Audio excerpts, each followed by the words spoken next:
Assalamualaikum bang. Mesin abang ni masalah dia.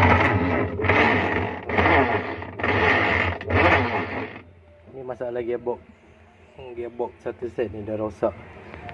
Tukar gearbox tu insya-Allah selesai. Dia duduk kat bawah ni.